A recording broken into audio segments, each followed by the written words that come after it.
Hello, everyone, and welcome back to Tub Takes. This is a weekly video podcast where we go over the latest and greatest happenings in the VGC community, the VGC scene. And of course, this week it was a big one because we had two regionals that we have results to look over. So a lot of teams to look over this week. But first, to introduce our special guests, we've got my lovely co-host, Alex. How you doing?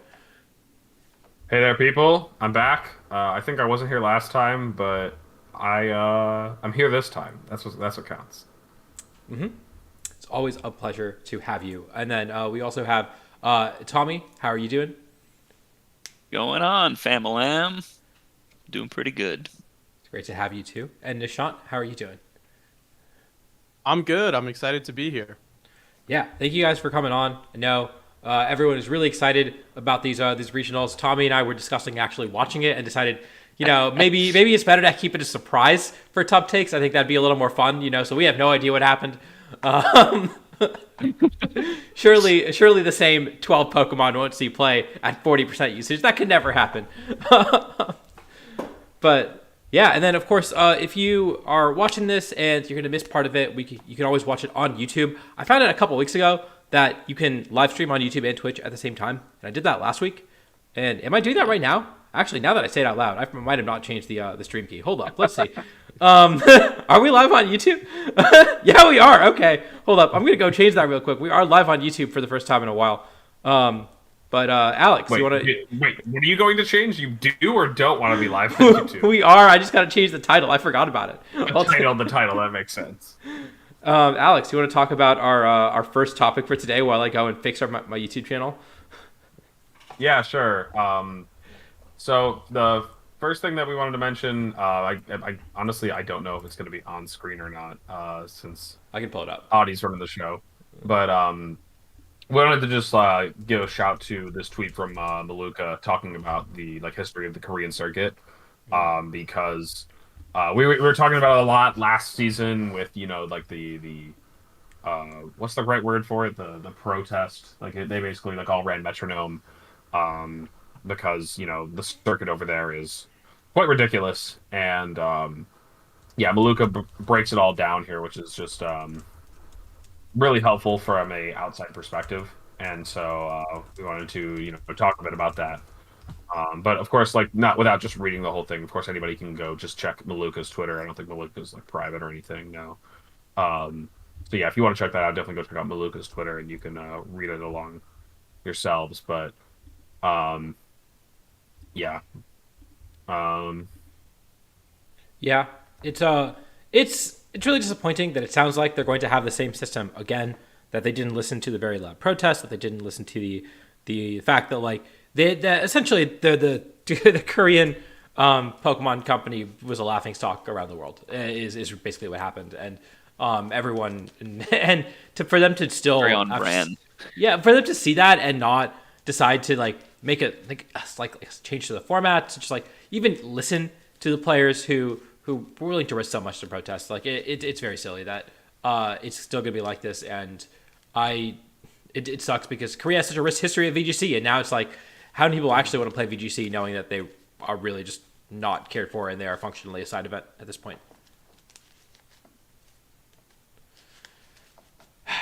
yeah, I'm getting through again, and it's been it's not just recent times, they just they for years now have just kind of made it a side thing, just not a focus at all. It's just sad considering how many passionate VGC players there are in the Korean scene. And especially you can see here they don't have judges who actually know how to judge VGC events. Well, why is that? Because they don't have tournaments, right? They don't have tournaments, so how are they supposed to have judges? So they're having Smash players as judges, right? And it's Yep. that's causing problems. Just they, I don't know, because I believe they said that they have TCG events that count towards nationals. So they have the infrastructure ready. They have the structure built in for the TCG, and for some reason they haven't extended that to VGC. I don't know what reason that might be. And I think when a player like Maluka is saying, maybe I should retire, it's really concerning. That's some serious shit. Yeah, that's so unfortunate.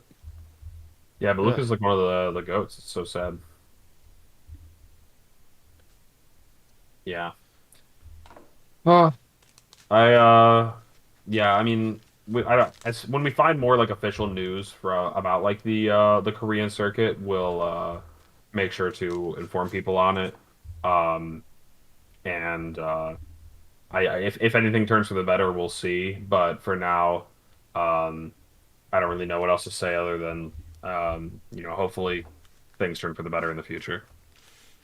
Yeah, a lot of the Asian continent circuits, they tend to be like information black holes. Like we never hear anything out of them unless somebody actually takes the time to say something about it. So Hmm.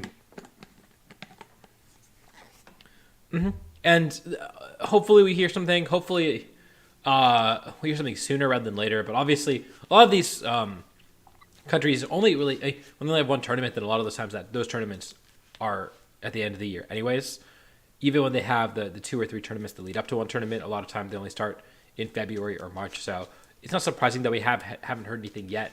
But it does sound like they're not going to have the CP system like they have had in the past. And so at the very least, hopefully they have like best of 3 Swiss, right? Like that's like the baseline. Hopefully they don't have like a broken online tournament to decide who like an online like a GC type tournament to decide Again. who makes it. Hopefully at the very least they fix the GC system because that was crazy that was such a problem What? last time. Wait, what?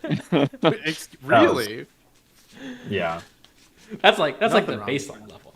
Uh, but yeah, The baseline Not- is best of 3. I'm not very confident, so no, I'm not. um, So I guess but yeah. if we want to move on, we can talk about. Do you want to talk about Brisbane first? Or do you want to talk about Poland first? Let's do it in chronological order. Let's talk about Brisbane, the tournament that broke the streak. And yeah, I'll be honest, I'm willing to throw a little bit of shade here to the Australians. First off, this tournament wasn't on stream, so like can't really count it. But also, like, what are you guys doing down there? There's not a single Tornadus in Top Cut. Also, Arcanine didn't win. Like Arcanine has won every tournament, and like it's not the Something based- Pokemon that like most people are like crying about. Everyone's mad about Tornadus and Urshifu and whatnot, but Arcanine keeps winning everything, and it's kind of crazy that it's kept up this streak at all the other tournaments that were streamed, I guess. Okay. You want my hot take about Arcanine? Because I got a hot take about Arcanine. Yeah. All right. Um, Let's hear it. Arcanine is overrated. Obviously, it is a very good Pokemon, but it wins a disproportionate amount of tournaments given how often it cuts. It has as many finishes in top 16 of tournaments. I think it has one more finish in top 16 of tournaments total this year as it does, not including Brisbane. This is before Brisbane, as it does wins at tournaments this year, which means that for some reason they magically always win their winning in. They always cut. They never finish top 16. That is so improbable, right? It is just randomness. It is it is not actually the best Pokemon in the format, but it is funny to see it keep winning. It is not surprising that it eventually stopped winning, and you see only one in top 8 over here, down all the way down in 8th place. Dude, I don't want to hear it from you in the chat, bro. You were supposed to be on this podcast. You were supposed to be in. He said he was going to be in here. He guaranteed it too. He gave us his word, and his word isn't worth much, but he did say he was going to be here. Anyways, He asked me. and knocked on his door. He That's asked the me. discounted canal. He asked me for 2 hours of his time to learn to play a brand new board game, and I said, well, if that's the case, you need to give me 2 hours of your time to be on Top Takes. And he declined. He did not want to play a board game with me anymore. So, see how much he respects for my time. We learned that. Wait, what was the board game? Scythe, I think, is what Scythe. it's called. it's called Scythe. Interesting. Yeah, I don't know. And me and Kunal were considering buying it physically. We'll see though. Might be doing something else. Anyways, we're basically like a couple. Me and Kunal. We both live here in Seattle now. We always hang out. We buy board games together. We're gonna do an escape room on Wednesday. We're dating. Love that. Damn, did you and Donald break up already? I can't believe it. Donald's leaving me. Donald's leaving and you broke up already. Oh no. Didn't No, even we're not watch. here to talk about the like new housewives of Seattle. We're here to talk Betrayal. about Pokemon. Okay. All right. And yeah, honestly, someone in the chat mentions Dustclops without Trick Room Sweeper is wild, and I'd have to agree. Um, it's just like that Roaring Moon team that's been very popular. I think Paul Chua had these six, but with a Flutter main instead of Dustclops, and I just can't look at that and say like, yeah, they're both Ghost Pokemon. They do the same thing. But Lewis Tan said, yeah, they're both Ghost Pokemon, and let's slap it on. I guess like it gives the team a Trick Room mode with Heatran, Amoonguss, Iron Hands, and Dustclops. Life Orb Heatran can definitely be its own sweeper, I guess. And I mean, I don't know. Otherwise, your team doesn't have to have a complete Trick Room mode. Sometimes, just setting up Trick Room against a Tailwind team will be enough of a speed advantage. So it's pretty interesting. I can't say I get it, but it seems like a fine Pokemon to run. Dusclops. I don't know. I mean, Amoonguss has like Talonflame attack, right? That's like a sweeper almost. That's true. That's true. If you told me that Dusclops Hands Amoonguss beats basically every Tornadus lead, I could believe that, right? Like, especially if you're Terra Dark and you're willing to Terra Dark. I know at a Premier Challenge I played a Dusclops with the Torn team, and they Terra Darked in front of my taunt, and I was like, oh shit. Now, not only do they get Trick Room up, they get to Will-O-Wisp my Urshifu the next turn. They get to like threaten all my sweepers with that. If you don't have the right sweepers to get around Amoonguss and Dusclops, that can be a real problem. And so even if you're not like killing them in Trick Room, a lot of times just putting things to sleep, especially against faster paced teams, is enough. Not to mention, like you said, Heatran is a heck of a sweeper. Iron Hands does a lot of damage as well. So you do have those damage options, but I think it's really just like, yeah, some teams kind of just fold if they don't have the ability to outpace Amoonguss a lot of times. Mm-hmm. I do want to give a quick shout to Nick Khan for winning the tournament. Just kind of crazy. I think Nick won. Did Nick win US Nats the same year that Chris won? NAIC, that is. He won 2017. I swear. Right? That might have been it, yeah, in seniors. And it's just crazy because, yeah, I mean, I don't know when Nick aged up, but it would not surprise me to see Nicholas Kahn age up and be a very strong Masters player and immediately winning Brisbane. I mean, I don't know. Maybe it was a last year age up. I can't say for sure. Oh, was it juniors? Maybe that is why it seems like such a recent age up. If he was playing juniors in 17, I was like, seniors in 17 would mean they'd be Masters now. Alfredo was seniors. Thank you. Original name. Yeah, so won juniors back then and is now in Masters, maybe for the first time, and winning regionals at such a young age just is a sign that you can take off. It always seems like us boomers, audio, us old players, our time has passed, and the young players with infinite drive and infinite time are the ones that are always take the stage by storm. Yeah, and we just saw another like great juniors players in Enzo Resi top cut Milwaukee regionals, right? So like it is crazy to see some of these players who we saw play in juniors, and it feels like not too long ago. I swear the pandemic years don't count, but now they're all the way in Masters and winning regionals and cutting regionals and Masters. So yeah, time flies. It is so crazy. But yeah, sorry, Nick. I don't really want to talk about your team. It's boring as hell. So, nothing to say here. I mean, like, this is the thing is like this is that Roaring Moon team, but without Roaring Moon, and so now, Fluttermania, I guess, can have the booster energy, which I don't know if that's better or for worse. I feel like on these types of teams, they have very good switch potential, and I like that Specs is a Fluttermane that can switch out and not punish itself as hard. But I don't know. Booster Energy did win the whole thing, so a Fluttermane that can protect us have some merit. I have been saying for at least the last 48 hours that this is a format where you can kind of throw any of the 6 of the top 20 Pokemon or any of the top 5 of the Pokemon and then like a Galarian Articuno or something as the 6th slot. You can just throw any 5 Pokemon you want with that. And as long as you know what your Pokemon are doing, as long as you know like generally what you're trying to do, what you're trying to accomplish with your Pokemon, your game plans, you're usually okay. It's just like finding the 6 Pokemon that you like. And it's like, it doesn't really feel like, the distinction between Fluttermane and Roaring Moon is like that meaningful. Just in terms of like looking at these teams, right? It's like there's just trade-offs, and like you're gonna have to make some trade-offs to get better matchups somewhere and worse matchups elsewhere. So what you so what you're saying is Alolan Golem has a chance. I said 6 of the top 20 mons, but if you put Alolan Golem on a team with a bunch of good mons, the good mons will kind of carry it probably. Yeah. And No. Alolan Golem will carry the good mons. Come on. Yeah. What are you talking about? Is the good mon? Y'all aren't ready for my Scarf Toxtricity next to my Fluttermane. I'm telling you, that's the next big meta innovation. My next 5 mons plus 1 dogshit mon. What is the Toxtricity doing? It's Scarf Tox. Fun. It's 1 point faster than Fluttermane, and it has Acid Spray. And fun fact about Acid Spray, if you tear a poison, it gets the base power boost too. So true. It has Acid Spray, and Overdrive and Sludge Bomb are just generally good coverage. It walls a lot of like very good Pokemon, but also it has Boom Burst, and it can Boom Burst next to Fluttermane for free. You get like Boom Burst. Yeah, it's a cool mod. I've been thinking of that one. So any YouTubers want to steal that one, go for it. So, kind of bringing it back to what you were saying, Adi, though, about, you can take any of the top 5 and add whatever, and you're going to do well.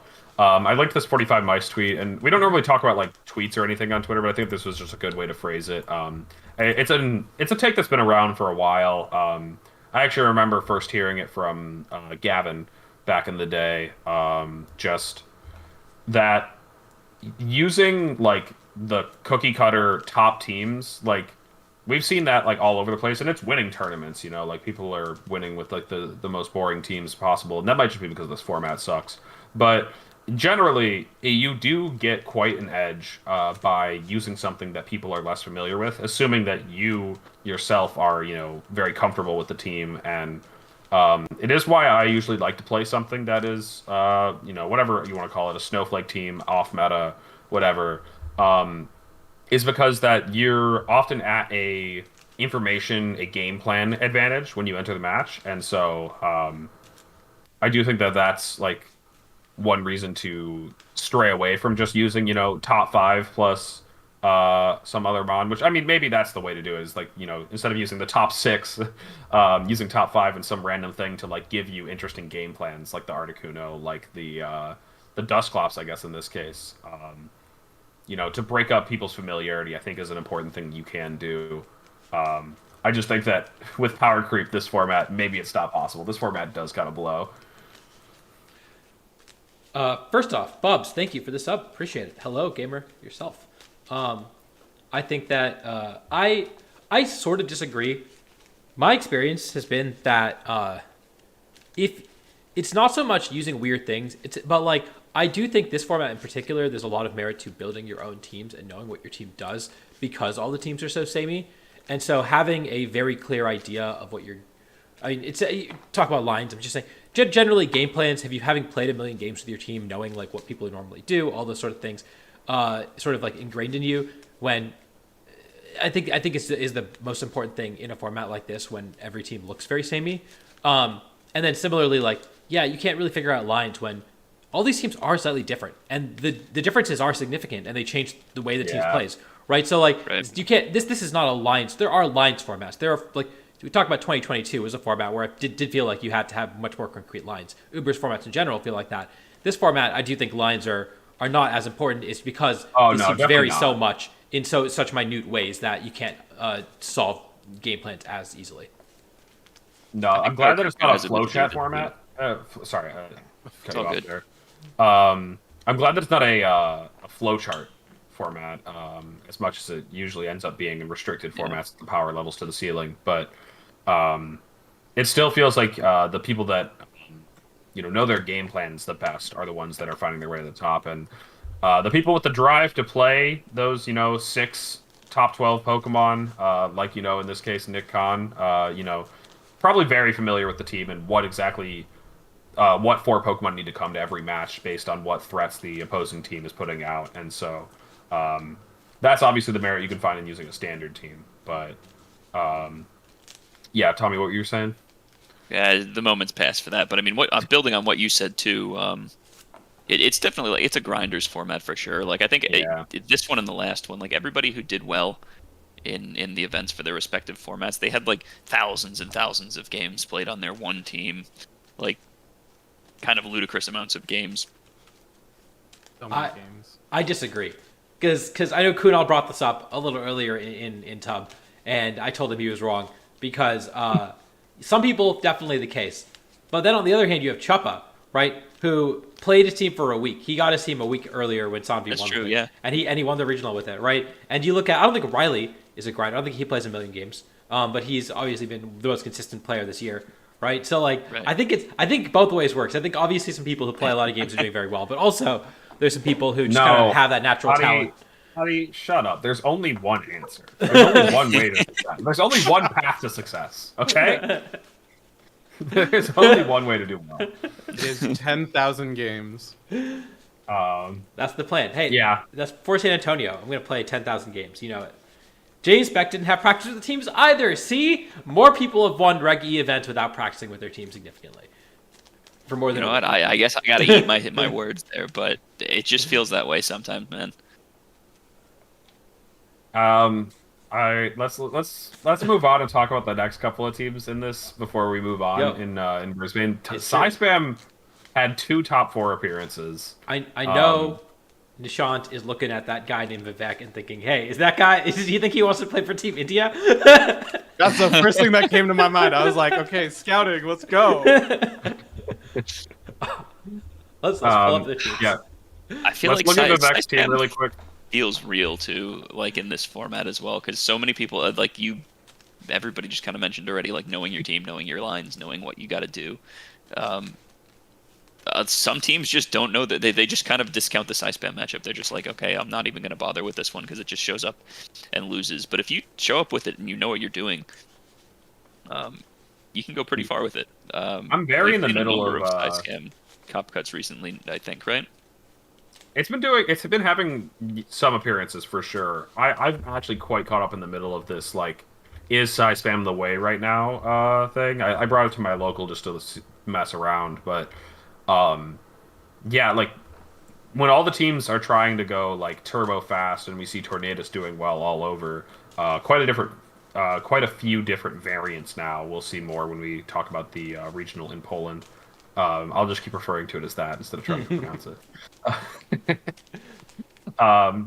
Well, you know, there's a lot of different Tornadoes teams, and they're all trying to go very fast, and Trick Room is just one of the easiest ways to bypass that. And yeah, when you're clicking like Expanding Force for such big damage, it can be a really significant way to flip the script on those teams. And so that's why I'm looking at Cy Spam and I'm like, oh, you know, maybe Cy Spam it's a time, but at the same time, there are some Cy Spam addicts who have been playing all year, and I still don't think I've seen an impressive enough finish from it where I'm like, it's definitively the call. You know, there's some people that are very familiar with it, and they have not gone deep enough for me to think that it's clearly the right move right now.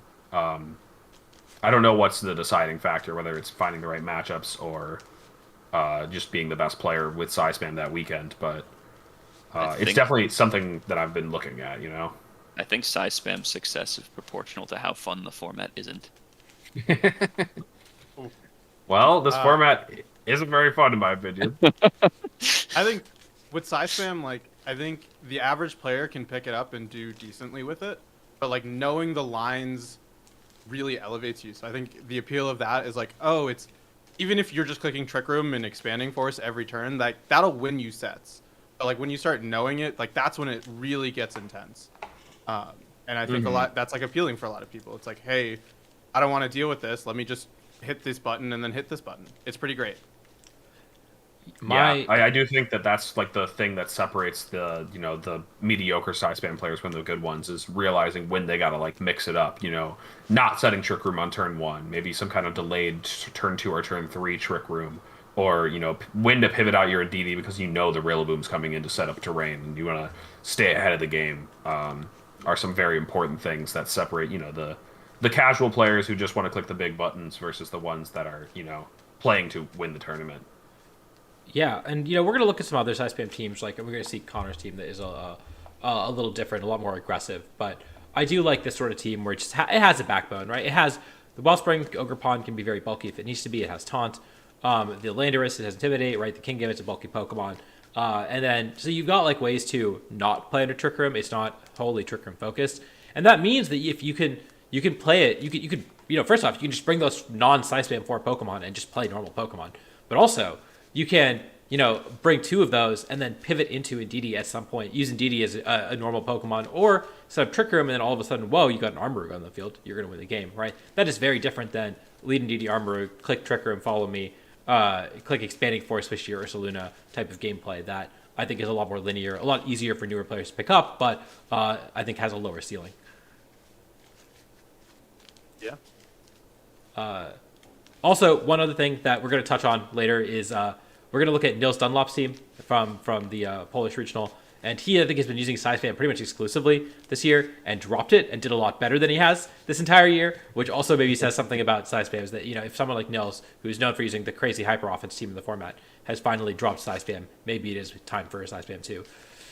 Maybe reconsider his place. But it did obviously do really well in Australia. And it did really well in Australia, despite the fact that maybe his best matchup in Torn Urshifu was not as common. We didn't see a single Torn in Top Cut. Mm-hmm.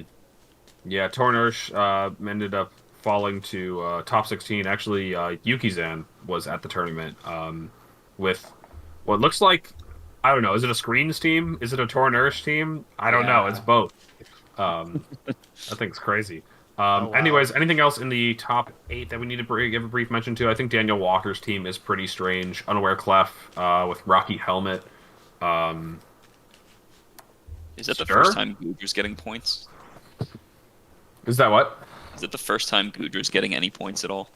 Honestly, yeah, we need to bring back VGC stats to see like how much CP Gudra's earned this season.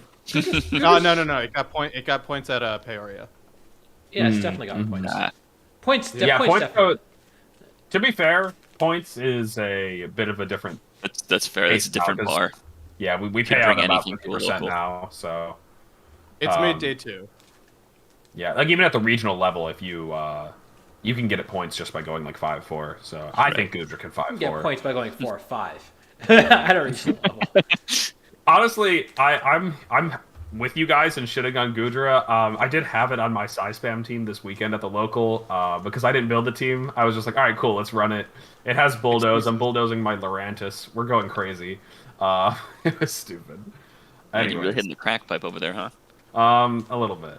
And yeah, so Daniel Walker's team, I don't know, it's got like sub Glamora. Glamora, I guess, setting T-spikes for, I don't know, I think it's actually just kind of being run more like an attacker on this team. The team has double Swords Dance with redirection and fake out as well. So it's kind of just like built around, setting up the threats and supporting them. As weird as the team looks with the Clefable on it, if you make that a Clefairy, it might be a bit more typical. Next up, I wanted to give a brief shout to the Como. One second. Nishant, did you have something to say about this? I thought you were going to say I'm something. just trying to figure out what knockouts you're getting with Clefable. Landorus? Maybe? Oh, the Ice Beam? Yeah. I mean, Ice Beam has to be for Landorus and I guess Chip into Rillaboom. You take a Mence out with that too. What is Clefable's special attack stat? Does anyone know? It's got like a solid 85. 95? 90. It's 95. Oh. It's not Shit. it's not the worst. That I can see that doing damage. Yeah, that's probably all right. I mean, we've got other Pokemon attacking with lower stats. We have Amogus. We have Talonflame attacking. We got Amogus attacking. Dude, I'm sure that because ESM's already qualified for Worlds. I'm sure he doesn't care about me talking about some of the stuff that he's been team building. But he was trying to sell me on Tornadus Therian, and I did not realize like when you look at Tornadus Therian compared to regular Tornadus has a 125 special attack stat. Like that's just so annoying. And then you look at Tornadus Therian, the stupid bird one, it's actually cuts down to 115 or 110 or something like that. It's brutal. It's a like mixed I'm like, attack. Why is it a mixed Worse. attack? yeah, it is a mixed attacker for no reason. It's gonna have to stick to. Well, actually, I think that thing's suffering an OU too. It was So good you in click OU at U-turn. one point. Yeah, it's just mainly to click U-turn and knock off or whatever. It's just so silly how perfectly statted Pokemon have to be good. Como made another top 8 appearance here from Jack Lloyd on a bit of a different team than ESM's team, but still rocking it. This one's got Flash Cannon instead of Iron Head. And then lastly, Liam Gilbert's team doesn't look like anything too crazy. Beyond that, I'm not too interested in talking about the rest of the top 16 teams. But let's maybe go ahead and move on to Poland. What do you guys think? Anything else here in Australia you think was worth a shout? No. Yeah. Yeah. Some people, I guess, to note, Bing Ji was here. I think he got top 32. He's he was a menace back in 2019, 2020 era, but moved back to China, so he didn't get to go to many events. But had the opportunity to go to this one and didn't do extremely well. But it is good to see him back playing again. I like that Bing Ji team because I feel like he just rolled up with I like this Pokemon and I'm going to use it, and then did pretty solid with it. With Chandelure. Yep. I think Chandelure is okay. I think it's better than people give it credit for. I think you probably need a focus hash on it. I don't know if it gets to be Citrus Berry, but it is a trick competitor that can't be faked out. Fire coverage is really good right now. You can sort of threaten Fluttermane with Shadow Ball and your Sash so you can take a hit. Not the worst Pokemon in the world. And you don't have to be Flash Fire. You can be Flame Body. And then if they Surging Strikes you and you Terra Water, they're really regretting it. So, yeah. See? Here we go. You figured it out. Yeah. The allure of Chandelure. I'm sorry. It's not what Bing G is running, but I think that I did think about Chandelure a little bit. I want to see the Ceruledge too. You know how much I love a Ceruledge. Yeah, this guy's got the set. This is the right Ceruledge set. All right, so and they got the no follow me. They got Sword Stance on Ogerpon. I thought the entire point of the Ogerpon of the team was to redirect for Ceruledge. Poltergeist makes my skin crawl. I hate that move. Okay, if you haven't used Ceruledge before, or if you haven't used Poltergeist before, the move does not have the same timing as other moves. There is always a pause before it says that such and such Pokemon is attacked by so and so item, right? And that pause always makes you think it's going to miss because it's similar to the pause. Yeah. It is very horrible. It's terrifying. It makes me so upset every time I have to click it. It's probably the most stress-inducing move when you have to click it on cart. That pause, I've seen it now on stream, and I'm like, what is that pause? It's it's 6 seconds. 6 seconds. It's it is a minute. You are like, okay, we hit. Oh man, awful. There's an Ogie Dogie that went 6-2 on a Ninetales team. Ninetales Iron Bundle team. That's pretty interesting. 3 ice types too. Huh. That's a lot of ice. That's a lot of ice. I don't know. Was that taunt on the bundle? Yeah. It sure was. Whoa. I didn't even know. I mean, why not? What's stopping you? Do you need Blizzard on your snow team? No. I didn't even know it got that move. Nope. We're learning something new. The last thing I will mention is that Liam Gilbert, my personal hero, he is the highest win rate player in all of last season. Had an 85% win rate. He was higher than Emilio after Emilio bombed NAIC, making him officially the best player in the world according to Elo. No, not according to Elo, according to win rates. He had a lower Elo because he didn't play as many games, but he went undefeated to win Sydney Regionals last year. So wanted to give a shout to him. I don't know if he went to Worlds or not, but he got to stay one invite, which is pretty cool. And he's just tearing it up in Australia all the time, and I have no idea who he is, but big fan of Liam Gilbert. Despite him also, I love that bombing is 6-3. 5-3. It's only 8 rounds. NAIC? Wait, what? You said Emilio bombed, and I was like, oh, he went 6-3 at NAIC. Yeah, that's bombing. That for Emilio, that's absolutely bombing. Gonna have to agree with Adi on that one, unfortunately. All right, let's head on over to Poland. Okay, who wants to make a stab at pronouncing this this place? No. What's up? Who wants to try to pronounce it? I think you're supposed to pronounce the G. I think it's Gdansk, but I don't know. The regional in Poland was won by Oliver Escalade.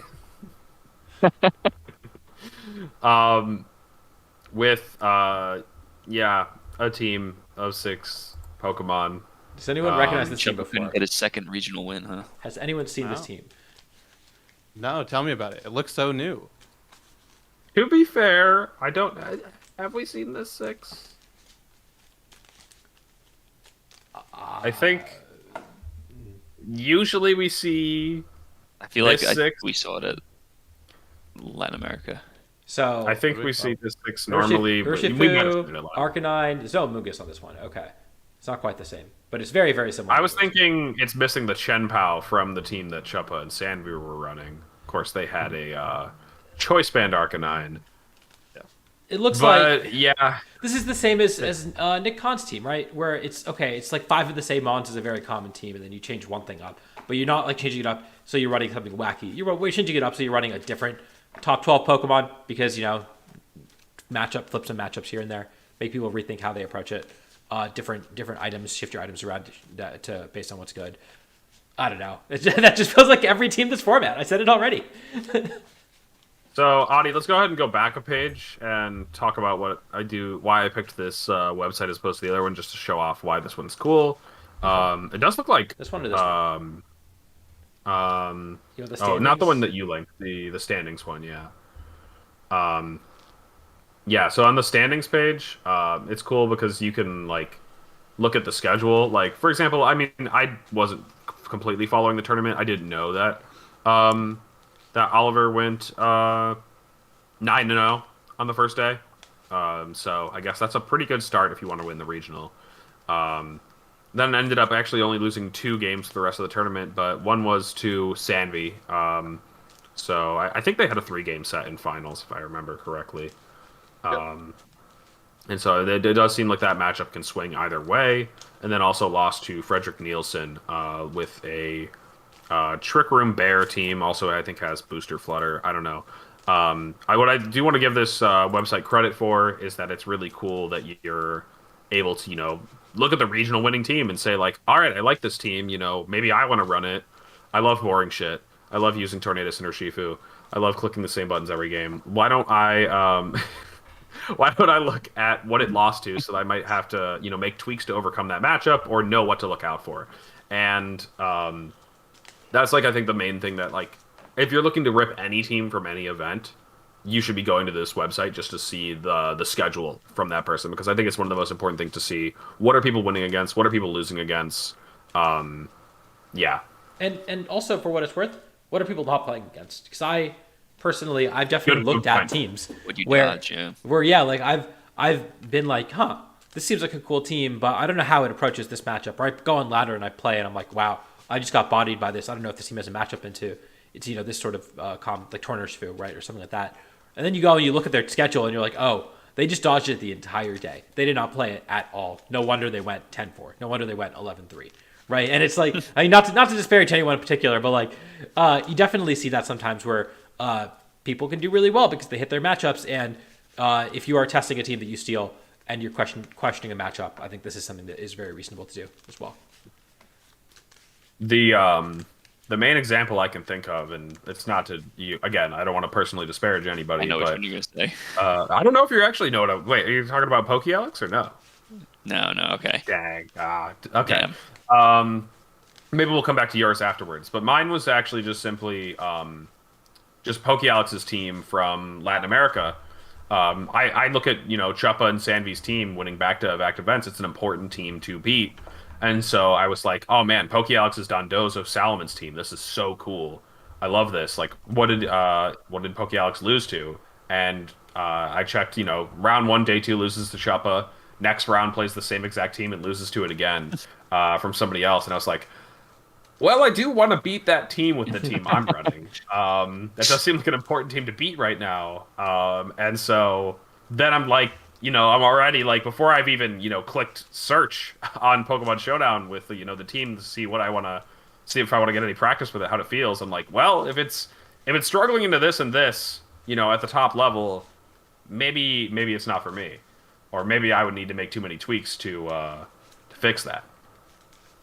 What was the? Did you have a different example, Tommy? Yeah, it's from the past though. Everybody always brings up like Megan Rattle, the best Australian player probably.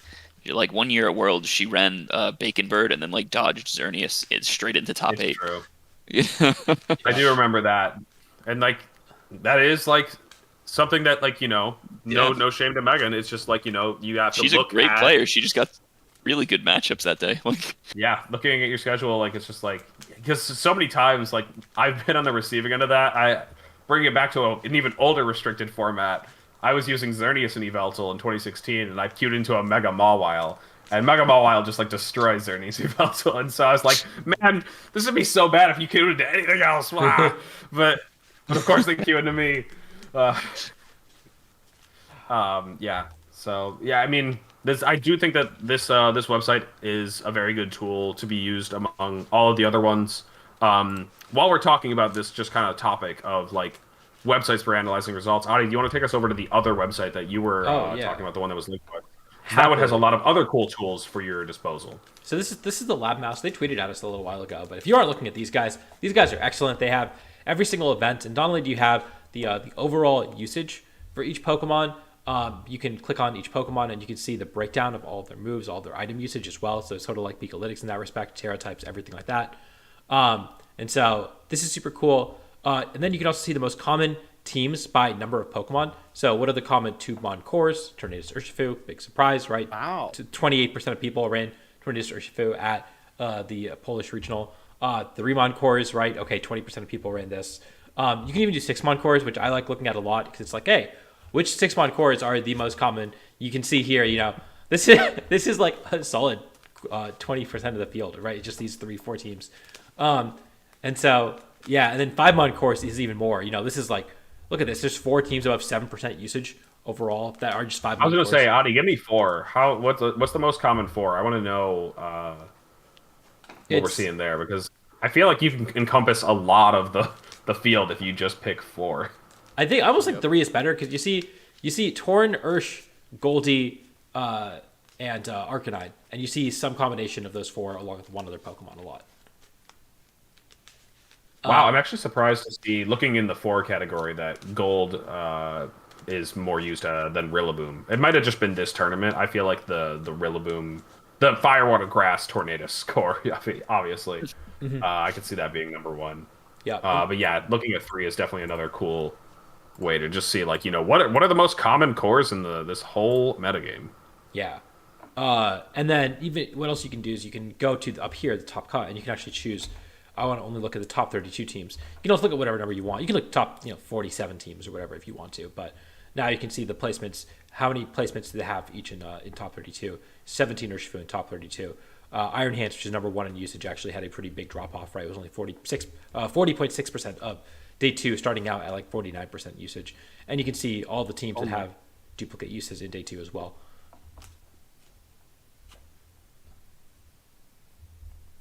Yeah, this website has got a lot of cool tools. is that a Bramblegast? Yeah, so Bramblegast popped off this regional. And Yeah. Yep. I can pull it up if I look at all the teams too.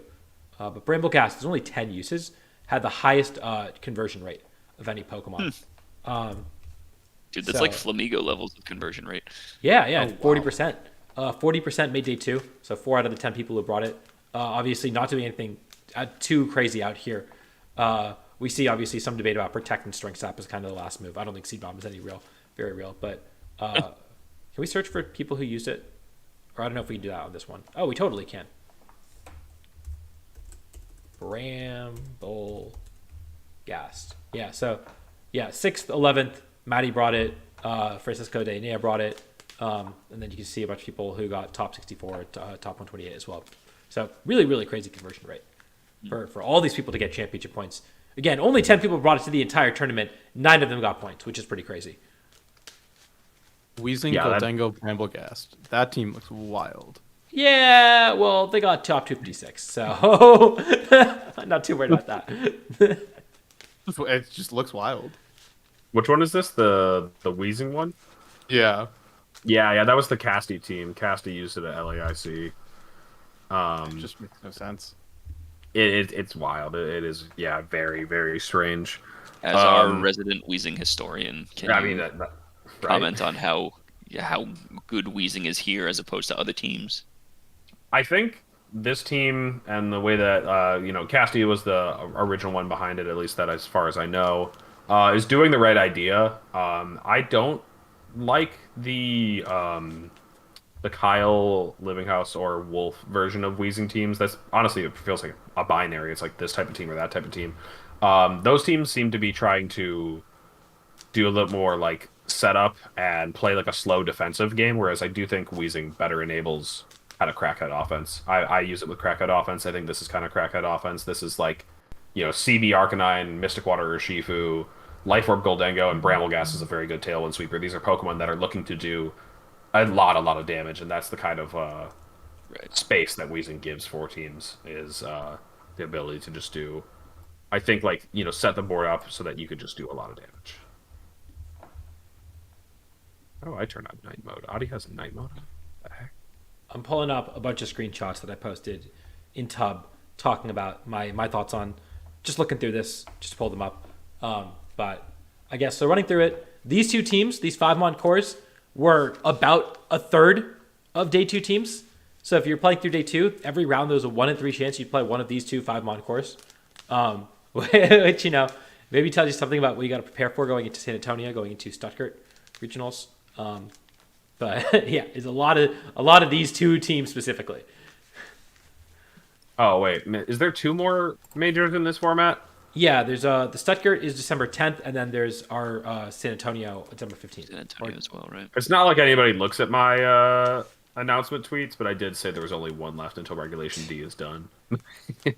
One left in the only region that matters, North America. If you live in Europe, Of course. There you go. Sorry, in Australia, we barely got to your regional in the first place. Yeah. Sorry. we spent. No, if you didn't get a Tornado cut, it doesn't count. I'm sorry.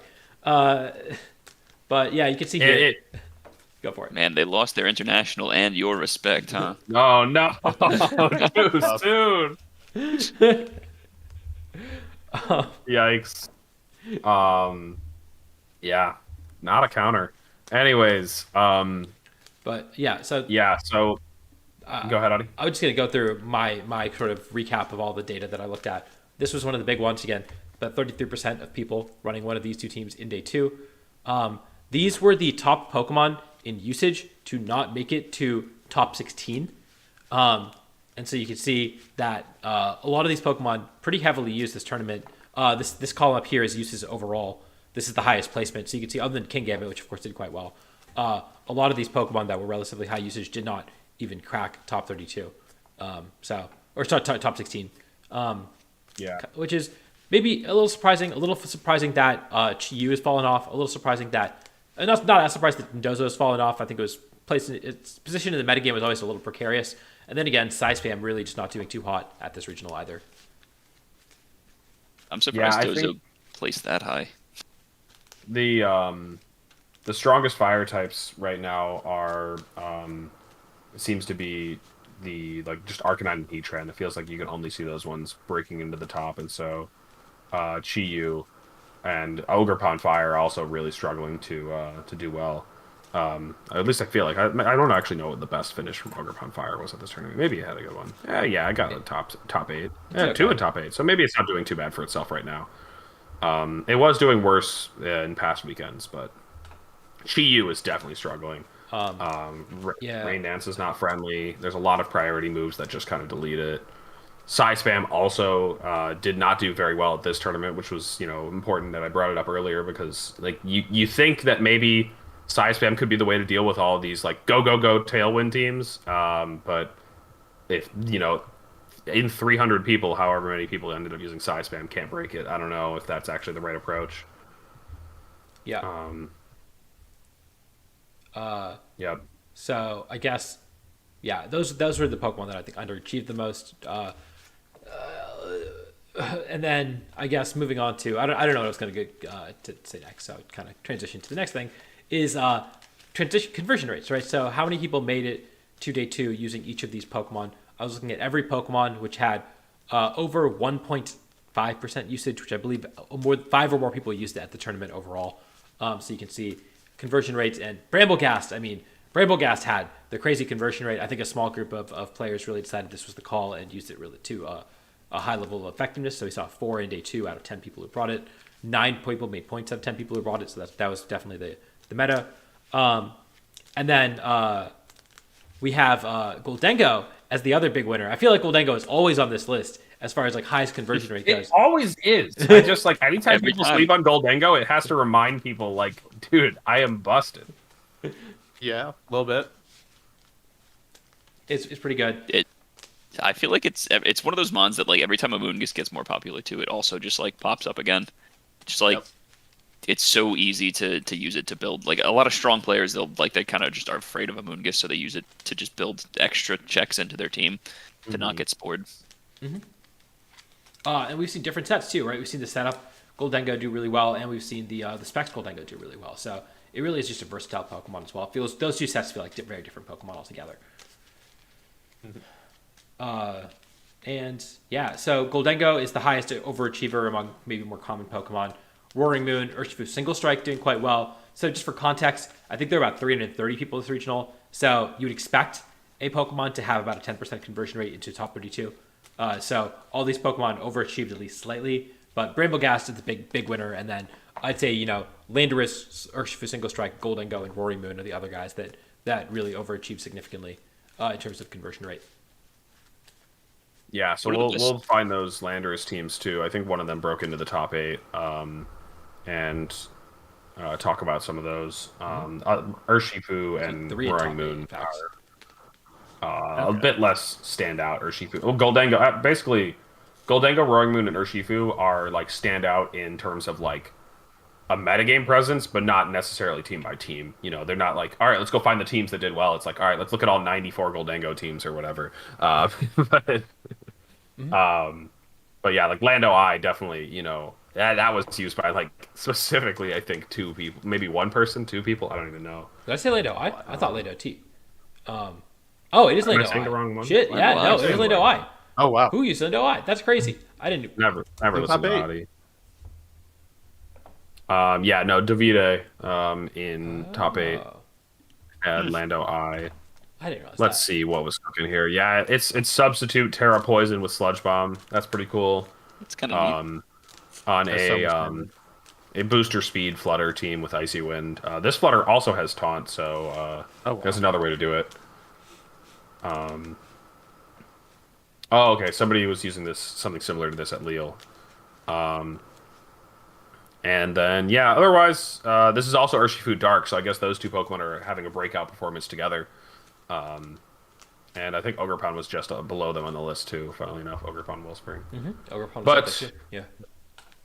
But yeah, this is, this just looks like a fine, like, offense team. It's not exactly trying to do Tailwind things. Instead, creating space for offensive threats by either clicking priority moves like Sucker Punch or Extreme Speed, or using Fake Out, Follow Me, and Sub and Icy Wind to support the Pokemon to be able to get off their strong attacks from like Landorus or Shifu, CV Arc. Icy Wind Wicked Blow is still sweet. It really is. Yeah, Urshifu Dark is still a bit slept on, and so as you can see, I don't know if the data's going to make it, have a big swing. I don't know if that's what people's main takeaways are after looking at this tournament, but it's definitely a Pokemon that could be seeing a bit more use. And yeah, notably, this team that we're looking at, wait, am I mixing up people? I thought, didn't Oliver win this whole thing? Am I mixing up people? Yeah, Oliver won. It says Oliver went. Oh, this person lost to Oliver in day 1. Never mind. I was like, hey, this team beat the first place player, but no, it didn't. We already talked about the teams that beat the first place player. This person lost to the first place player. Okay. Yeah, they also lost to one of the Bramblegast teams that we'll get to talking about, like that Bonanomi ran. Yeah, and Bramblegast, sort of built to beat Tailwind offense, right? And so, kind of, or faster teams, right? You can't Icy Wind the Bramblegast. The speed control that you have on Davide's team is not nearly as effective, and so I'm not surprised that was a tough matchup for it. Yeah, I think the one thing that's holding Bramble from being the like be all end all counter to these Tailwind teams is the fact that they're always running the Rock Dog. The Rock Dog is just not very friendly for it. The Mon doesn't love Intimidate, doesn't love you know, a Flare Blitz is going to do all of its health. It's supposed to be immune to the heat waves. You know, it's supposed to dodge the fire type moves, but Arcanine is just kind of a bit of an annoyance for it, especially when it's clicking spread move, like Rock Slide, that's also going to break its Focus Sash. There's just a lot of things that I think Arcanine...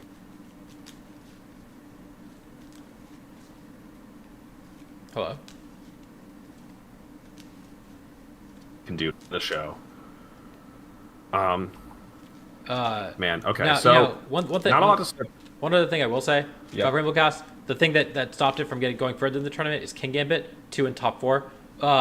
That mon is also the kind of the bane of Rainbow Cast's existence. Also, Roaring Moon with Breaking Swipe especially is kind of difficult for it to deal with. So there's a few mons that are sort of rising in popularity that made Rainbow Cast, or I guess King Gambit is necessarily, it did very well here, but it kind of dropping off a little bit, honestly. But yeah, like Roaring Moon is a Pokemon that is rising in popularity that can make Rainbow Cast's life a little more difficult. I'm surprised that Rainbow Cast, this was the tournament for Rainbow Cast to kind of shine. Yeah, no, that definitely makes sense. Okay, so I do have don't more know if there's too screenshots. much- If you want me to keep going through data. yeah, sorry to didn't mean No, to interrupt you. it's fine. I'm a huge nerd. I need people to tell me to stop talking about data. So I got. Oh, you're good. Here's the rest of the Pokemon that are above 1.5% usage and their conversion rate. So you can see the underachievers here for Rigorath, Chiyu, Dindozo, and Didi. We all talked about as sort of the Pokemon that really did not convert at all. Tatsugiri did not convert to Dindozo Tatsugiri as well as Dindozo base form, which I think Alex Gomez and I think a lot of people ran that or considered running that team similar to Alex Gomez. That did not do well at all. Sinistcha, there was one in top cut, but that was the only person who made it 2 with it. And then Amoonguss was the other Pokemon that, big Pokemon that obviously really high usage, but did not convert very well. And so maybe a little more targeted down this tournament than it has been in the past. Well, I want to talk about 2 more of the higher usage ones, the Heatran and Iron Hands. What do you have to say about them? I think Iron Hands is probably just variance. I think a 10% is average, and it's the most commonly used Pokemon. It did have a poor tournament, relatively speaking, and maybe it should be closer to 40% usage instead of 48% usage, right? Like, maybe that's the takeaway, but I don't think that it's clearly one of the 4 best Pokemon in the format, and I don't think that it dropping down by 1.5% win percentage below average is necessarily indicative of it falling off. Heatran, on the other hand, is a full 3.3 percentage. That's a lot higher percentage, win rate lower, right? So that one, I think, maybe Heatran is struggling a little bit in this metagame right now for whatever reason. Maybe it's just not the best spot for it. Or maybe, I don't know, I'm trying to think of what things could have happened in the metagame that make it so unpalatable. Maybe it's just Radiant's Torn being more common, makes its life very difficult. But yeah, Heatran, I definitely believe that drop-off is real. Man, things are not looking good for the Giraffe, though. I see it there at the bottom. That's bad. Yeah. Okay, so let's get back to... wait, do you have more screenshots? I've got more screenshots. So I've got this screenshot that is the 4 Pokemon that made it to day 2 while having less than 1% usage were Gallardicuno, which Jamie Boyd got 9th place with, Volcarona, which made top cut, Sandy Shocks, which I didn't remember seeing, and then a Basculin Legion also made it, I believe, on Size Spam. So those were the 4 Pokemon that had less than 1% usage in day 2. I'm sure we're going to look at these teams individually and get a glimpse of all these cool teams. And then these were the Pokemon that were above 1%, 1.5% usage that did not make it to day 2 at all. And so again, 1.5. So this is the highest placement, and this is the number of people who used it. So 16, about 5%, 6 people, so about 5% of people at the tournament brought Ninetales Alola. Okie dokie, no! Well, Ninetales Alola is the big one, where it did not make a single day 2 appearance despite being a relatively common Pokemon. That one really fell off. That's a lot, yeah. Annihilate 230. Yeah, not a single person got points with Annihilate. That's so sad. No. How many people were at this tournament? Like 300 something, right? It was 326, I think. Something like that. Oh my god. Yeah. Oh my. The time for Annihilate is not now. So these numbers I did I copied and pasted some numbers from LabMouse and figured this out myself. But these are some cool insights that I got from Lab Mouse today, just playing around with it. So I wanted to share those on Top Takes. Um, but yeah, I guess that's what I want to talk about there. I guess we should talk about the individual teams a little more. We did mention there were some cool ones, and I guess we should start. I don't know if you want to talk about Zombie's team. I feel like we've talked about it already. No. Eric Rios' team also, I guess, is a little more interesting. It does have the Salamence if we want to talk about that one. This one's new, right? He didn't run this at LASC, did he? No. This is a variant of PokeAlex's team, at least close to it in my opinion. And yeah, we could talk about it really quick. The main changes here, PokeAlex did have pretty much this exact Heatran set, as well as Salamence, Fluttermane, and Rillaboom. However, the Urshifu Dark was changed out to be a setup King Gambit, and the Dondozo is now a Ogerpon Wellspring. So a new Dark type and a new Water type. Did see a bit of a deeper run in terms of, actual tournament finish. LAIC a bit, higher stakes and such, but yeah, Eric did make quite a deep run with this a bit off the beat, defensive team. I do think it's really cool. Like, if the meta looked more like this, I wouldn't be complaining as much. The teams like this are very cool and interesting to see play, because they're just like very different right now. And yeah, it was cool to watch some of Eric's games when he was featured on stream. I don't really have much else to say about the team in particular, besides, I guess, specifically the King Gambit. We've kind of come a bit of a way from the set that Luca Traegert started out. Traegert, the Terra Dark Black Glasses King Gambit that had Swords Dance and Double Dark move. It was like the greediest option, but Luca insisted on it being correct because it got such reach and a lot of KOs. It was pretty wild, yeah. And now it seems like King Gambit has had to resort to maybe the most conservative option, still using the same set, but with a defensive Terra and a bit more of a defensive item to allow it to succeed in more situations that maybe it's not allowed to break the rules anymore, and it has to kind of play by the rules of Urshifu and other Pokemon like I guess Amoonguss. Yeah, pretty. Like, I think that's it. It's just like there's two fighting types at above 50% usage right now, 40% usage right now, 45% usage. Like, you are every single team has a way to hit the King Gambit and do so much damage if you're Terra Dark, even through Terra, and you're not powering through an Iron Hands very easily. You have to be able to, but if you could defensive Terra into an Iron Hands, right? You get a Swords Dance up, you defensively Terra after they switch in, and you chunk it for 80 with 2 Kautos at +2, and they're wild charging back, so you get the kill. That's not bad, right? Like, that's something, and that's something that you really only get if you have that defensive Terra available to you. Obviously, Black Glasses is the other thing. This is like a very clear direct response to Amoonguss usage, and this is what we always see when Amoonguss kind of goes up and down in this format, right? Just at any format. Amoonguss usage goes up, we see more safety goggles. Everyone realizes, well, my opponent has safety goggles on their team. Amoonguss is a lot worse, and it kind of drops back off. And we've already seen that cycle once in this format. We saw again at the Polish regional. It was one of the relatively low conversion rate Pokemon, and then it would not shock me, depending on how people react to this regional and these results, if it comes back up for San Antonio, or if people just kind of continue to run teams like Eric's team and respect it a little more. And man, I look at this and I'm like, Eric's team is one of the most interesting teams in the tournament. What did Eric lose to? Well, Eric lost to the person who won the tournament in the first round of Stage 2 Swiss, and Eric was knocked out by Sanvi. However, Eric did manage to beat Sanvi in Day 2 Swiss, so it looks like it's maybe less of a doomed matchup and more so a bit more even. Whoever's on top, whoever's playing better can come out on top. Mm-hmm. The team has like so much Amoonguss hate too. It does have quite a bit. There's 3 grass types and a safety goggles. Yep. Yeah. We got. Oh yeah, I forgot. Ogerpon also just casually Spore Immune, huh? Yep. And the Salamence, like Air Slash it, like Heatran can hit it. Yeah, this entire team except for Fluttermane shits on Amoonguss. It was a bit strange to me when Eric made these changes to the team, just because the team already had a steel type by changing Urshifu to King Gambit. You now have double steel, and by changing Dontosa to Ogerpon, you now have double grass. But the extra type overlaps did not hold the team back, obviously.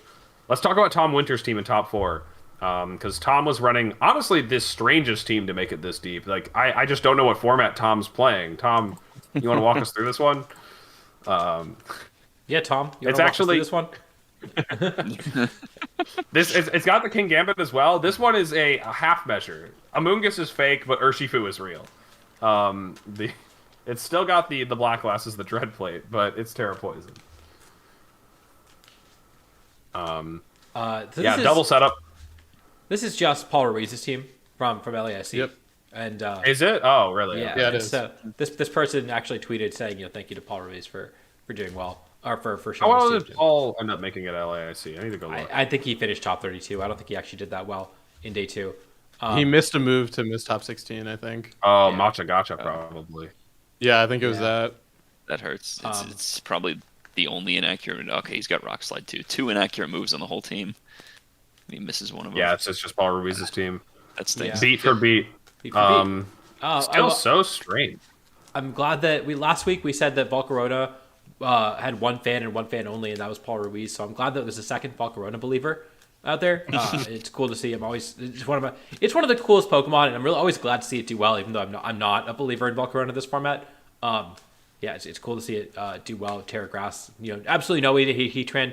Who cares? Heatran usage is going down. It's not important. You don't need it. Man, we're really gonna have to talk about all of the rest of the teams in the top 8. Let's make it quick because there's something to say about all of them. All right, Frederick Nielsen. So, Frederick Nielsen has the bear. Honestly, I don't know where the bear went, but the bear's back. The bear did, I think, get like top 8 at Sacramento or something. It's had like sporadic appearances here or there, but I feel like you don't see it that often. So it's pretty cool to see here on. I think this is most comparable to that one Worlds team that. That this same guy top cut with. That is team? Was it this guy? He top cut Worlds, right? One of the Nielsen brothers did, I think. Was it them running the same type of stuff? Honestly, I believe it. I know they had an Ursaluna Cresselia on their team, so I think they were both very adept at this archetype. I just remember there was a Dragonite on the team instead of maybe that's an Fede's Urshifu. team. No, it was Urshifu, Ursaluna, Flutter, Cresselia, Dragonite, and something else. I think it was the brother. It was the brother. Nikolaj Nielsen. This is Frederick Nielsen. So this is who Marco. This is who we saw Michael play this person on stream, I think. But yeah, they did make it. It looks like it's the same team, but the what is it? The Dragonite was just changed out to be an Ogerpon. Otherwise, a lot of the same pieces here. There's some changes like Terra Grass, Flutter, and what have you. But overall, a lot of the same vibes. So you mentioned Ursaluna, and I talked about this last week very briefly after LAIC, and I think I posted this in Tub too. So this is a real thought, is that I think that Ursaluna is good. I think Ursaluna is being overlooked. We've seen it do really well. At LAIC, we saw two Latam players who I'm not super familiar with. This isn't like Eric Rios and Alex Gomez getting top 16. This is like two like, they could be very good, right? Especially with the best of 3 ladder now. Anyone can get very good very quickly, but like it's always surprising when you see players that you don't know do very well at these internets, huge events, and they both did it with the same Ursaluna team. So 2 Ursaluna made top 16 at LAIC, and now we see it make top 8 here. And meanwhile, 0 Blood Moon. 0 Blood Moon made day 2 at LAIC, and I believe 1 Blood Moon made it to day 2 here. Like, it was not a ton. There's one in the top 32 I see here. So I think that the wave for Trick Room right now is running. There's 3 in top 128, 1 in top 32. So only 1 made day 2. So I think that it's time. I think it's base form Ursaluna has always been the superior Trick Room abuser, and that if you want to run Trick Room, that's the way to go. That's my true and honest take. Yeah, he said he posted it in our actual Tub building Discord, so it's a real one. It's got the Audi seal of approval. So with that though, I think that there's not a lot else to say about the team because it's like an updated Worlds team. Makes sense to stick with what you're comfortable with. Davide's team, let's talk about really quick. This is the Bramblegast. Bramblegast, and otherwise run with a lot of familiar figures here. It's the double water, Ogerpon, Wellspring, and Urshifu paired with a Rain Dance, so you can really, wash your opponents out, and then support Goldie, and Life Orb Urshifu is a bit of a strange one. Other than that, a lot of sets that are par for the course. Choice Band Landers, that's actually pretty different. I see Choice, and I kind of scrolled over, but Choice Band, that's pretty interesting. Choice Banderous. Yes. Is that guy smiling? I like the zoom in. Is Bramblecast smiling? Is that these are eyes and this is a smile? I didn't realize that. That is what it's supposed to be. That is my take on it, yes. He's a bit late to the party on this one. Yes, the mod's been released for a year now, I think. Okay, listen. It only started seeing play 3 months ago. Okay, I'm only a little late to the party. Oh my god. But yeah, so there's some Bramble action. And then the next one, of course, had. It's like these are the teams that are fitting Adi's model that he talked about earlier. 5 good Pokemon and 1 weirdo. All right, here's our 1 weirdo, Landorus Eye. Everything else is is just a Pokemon. And so I don't want to talk about the Arcanine, the Urshifu, the Fluttermane, the Landorus. Not the Landorus. I do want to talk about the Landorus. We already mentioned this team, but this is that set from earlier. The substitute poison. All right, I want to talk about Nils. Because I mentioned earlier, Nils, I think he's been playing Spam every event this year, every regional, and has just been bombing every regional by his standards, right? He's a player who's got top cut back-to-back worlds. He's a phenomenal player. So it was kind of crazy to see him not doing well. And so all it took was not using Spam and using a real team for him to immediately pop off again and get top 8 of this regional. And just using the best offensive team in the format, right? Just using Regidrago, Tornadus, Urshifu. So I'm not surprised to see him do well at all. But yeah, just another iteration of this. I'll be honest, Adi, you're saving me a lot of time because my San Antonio testing list was all right, here's 6 Spam teams to look at and 6 non-Spam teams, and I think we've cut the list down in half. I feel like when hearing looking at the data from this tournament, and hearing that example, Nils dropped Spam in top 8, it's just. All right, yeah, I probably shouldn't even waste my time, man. It's just so much easier to not Spam than it is, But Power to you Spam Spam players. It's going to be the meta call eventually. So one of you guys are going to do it. But what if you'd used Spam and won the whole thing? Honestly, don't know. yeah, you're the one someone's got to break the mold. Someone's got to be the one to It could have prove them all happened. You wrong. don't know that. Don't knock it out.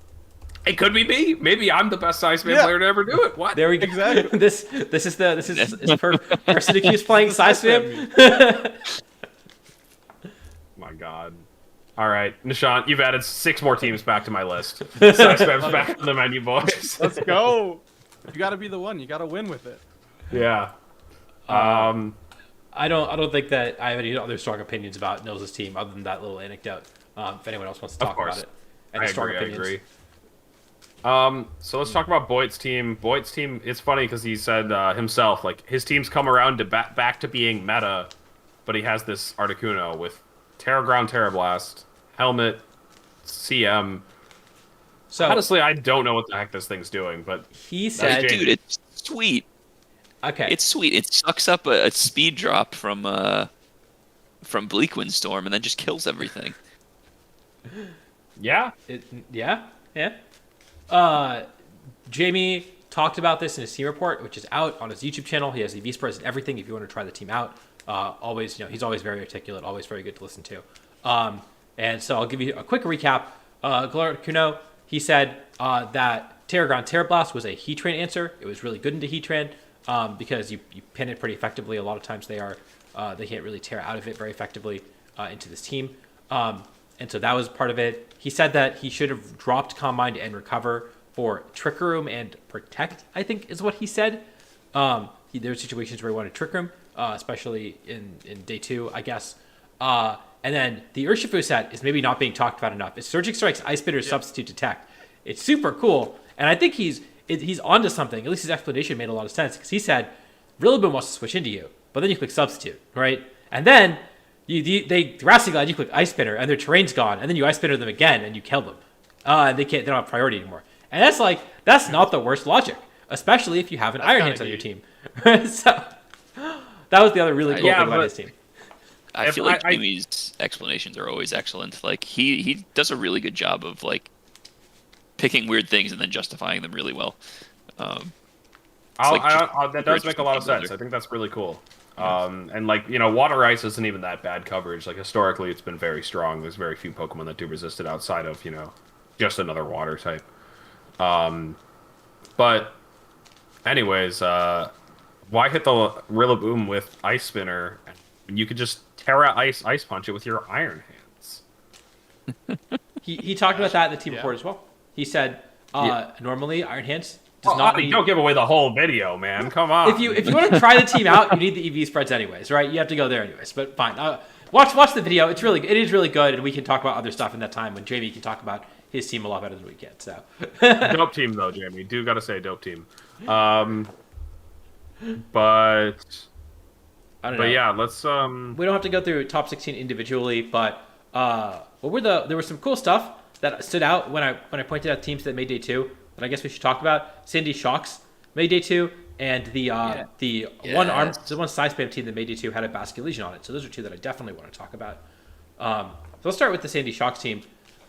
Citrus. I had not looked at this before, by the way. This is first reaction. Citrus Berry, Thunderbolt, Volt Switch, Earth Power. What? Citrus Berry? Excuse me? That's not what I thought. Hold on, wait. Audi, I gotta find the team myself. What place did it finish? It's Sergio Ramirez. It's top 32. Top 32. It did make top 32? Oh, there it is. You're telling me they put Citrus Berry on the thing? What? You probably live the Surging Strikes. This thing's weak to Surging Strikes and Grassy Glide, and they're like, alright, it's fine. I'm a tank. I'm a tank. There you go. What the heck? Yeah, I mean, this is just 5 physical Pokemon. Powdite probably carried this. I refuse to believe this thing was doing anything besides from, like, killing Heatran and Goldango occasionally. Because you can't hit those things with your normal type moves.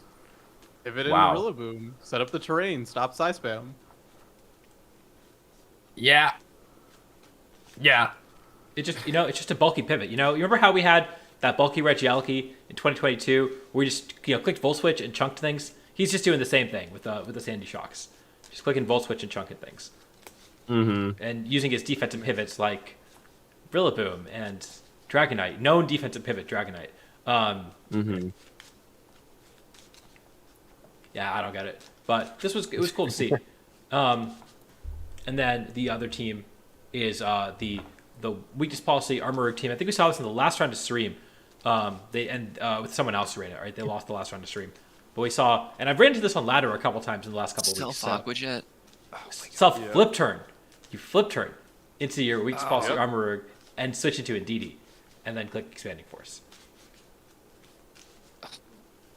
Yeah. Yeah, that shit was crazy. That was something that was like, I was trying to think if weak armor policy Armor Rouge was good, and definitely wanted to give that a look. But I think the team has no way to beat Roaring Moon, unfortunately. It does, I think, have Aura Sphere. Yeah, you have Aura Sphere. Yeah, I guess. But just go. Okay, let's see how they do. They beat a Roaring Moon player who made day 2 in day 1. They beat day 2. They beat 2 people who made day 2 with Roaring Moon in day 1. And they did not. It does not look like they lost to a Roaring Moon. They beat the entire tournament. They beat a Roaring Moon in day 2. They went 3-0 against Roaring Moon. So I think you're wrong. There's got to be a way. I don't know how they did it, but they did beat 3 Roaring Moons. Wild. And all 3 of them made day 2. No splashes. Granted, 2 of them went 8-6 in day 2, but they made day 2. Alex is just getting whiplash right now. He's like, do I run Side Spam? Don't I run Side Spam? Do I run Side Spam? It can beat Roaring Moon. I run weak armor?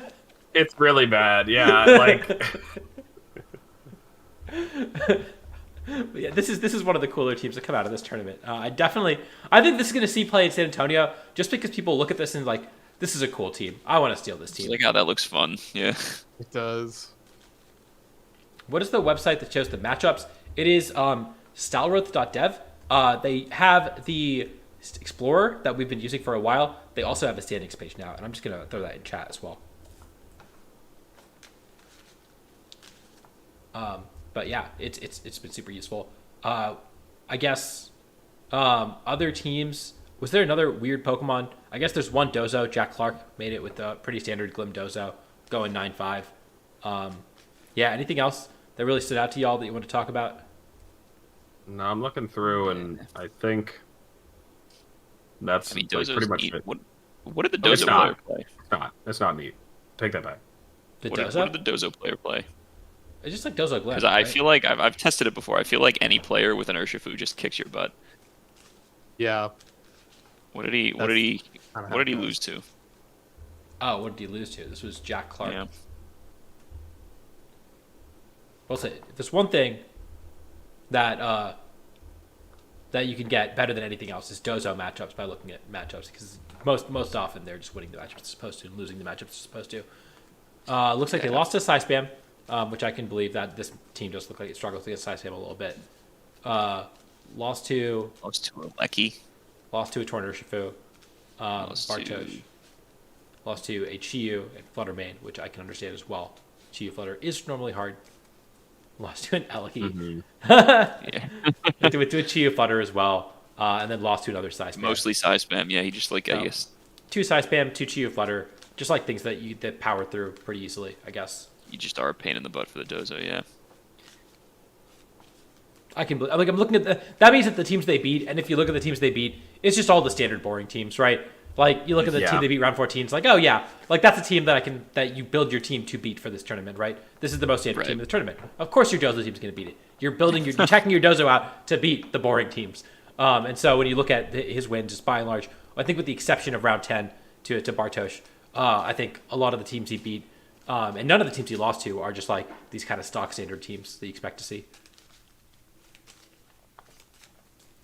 Yeah. Any other cool teams that we want to talk about? Any Pokemon that we want to look at? Enamorous? See it Enamorous? Yeah. With a couple up. There's 2 of them. Oh, that one's way more interesting. Yeah. Where's the Enamor? There's an air balloon. I was looking at the higher up. Belly drum Custap Snorlax. Yo, no explosion? All right, Alex, I got your San Antonio team. Somebody linked this in Tum, and I was like, "This is a joke, right?" Air balloon giraffe. Air balloon giraffe. That's For Earthquake Snorlax. Air balloon manual psychic terrain giraffe, which is honestly a little sick with it. Manual psychic terrain. Manual psychic Wait, terrain. what? The Rillaboom can't fake you out, and they can't grassy glide you. You just click psychic terrain. Wait, Indeedee learned psychic terrain, right? Yes. Why don't more people just use manual psychic terrain in Indeedee? Like slower than your Armarouge, predict the Rillaboom switch in. You figured it out. Wait, why am I spilling all my? Hold on, Adi, can you edit this part out? We're live on YouTube, man. Everyone's hearing everything. I'm sorry. Psychic Fangs, Okie dokie. That one. If you're a Assault Vest, I guess you got a 4th move, right? I don't know what Okidogi learns. Kind of see it. That berry is so funny to me. Concept Berry is crazy. With Gluttony too. Oh my god, it just. You don't have to set Trickery up. You just immediately set it up. Oh, I get it. You follow me Belly Drum, and then you Custap Earthquake with the next you Frigger Raft clicks Trickery. And then you protect to get it back, and then you go again. Or, Yeah. I don't even know how Gluttony works. I'm thinking of Harvest, same thing. Oh my god. Gluttony just means that it activates 50%, which is what you're at after Belly Drum, right? So you lead DD Snorlax, you click Follow Me Belly Drum, and then they kill the Indeedee, or you protect and let them kill the Indeedee, and then you click Earthquake. Oh, you can't protect because of Custap, right? They have to kill the Indeedee. And then you Earthquake, and the Custap Berry goes, and so you go first because your opponent, even though your opponent can see that because they have the team sheet, it goes first. and then you trick them with your Fergraph because they have air balloon, and they can't. It's foolproof. I want to know how many people this person played who they just learned how Custap worked in that match. True. I guess people maybe don't know what Custap Berry is on Team Sheet. This people running the stupidest berries is always entertaining to me in VGC. Alex and I almost ran Jacoba Berry on our Amoongus at a regional because we wanted to hit Shedinja. What does that do? Don't say it. Say it right. It's Jaboka Berry. Jaboka Berry. What? Jaboka these nuts. Jaboka Berry, when hit with a physical attack, will inflict 1/8 damage to the attacker. Which is better than Rocky Helmet because Poltergeist is not a contact move, so Shedinja does 1v1 Amoongus if they have Poltergeist, which is why we needed Jacoba Berry. And then we decided just to play better. But Jaboka Berry. Jaboka Berry, sorry. Force it happen. Anyways, I don't know. Is there anything else that I don't know. I think we hit them all. Hit them all. There was a Hiskuian Zoroark also with an Emrys, but I feel like that's less exciting after what we just saw. There was a Hisui Zoroark with an Emrys. Bitter Malice, Taunt, U-Turn, Will-O-Wisp on this guy, making top 30 or top 64, 6'3". Again, Ursaluna. It's the play. Base form. You can even put a Zoroark on the team, and it's just fine. Oh. What are they gonna do? Close combat your Ursaluna? Nope, it's a Zoroark. Get fucked. Cresselia? You gonna shadow ball the Cresselia? I don't think so. It's a Zoroark. Fake it out. I love the 6-3 table. It's funny. There's always so much fun stuff It's down just here. funny. See, who said creativity is dead? All you gotta do is drop your first 2 rounds. When is Stuttgart? Stuttgart is the weekend before San Antonio. So we're knocking out huge turnaround time. Okay, so we do have a break one. All right. Wait, we're being requested to look at one team before we move on. I think we're about ready to go to the Calcas, right? Look at. Oh my goodness, this team did make day 2. Oh. Not day 2. It made top 128 or something. I got CP. I got points. Iron Valiant, Milotic, Ceruledge with Terra Bug. Dude, I don't like this team because whoever built this definitely has a fetish, and I don't want to talk about it. These Pokemon are all anthropomorphic, weirdo. No, Sandy Shocks is the most anthropomorphic, right?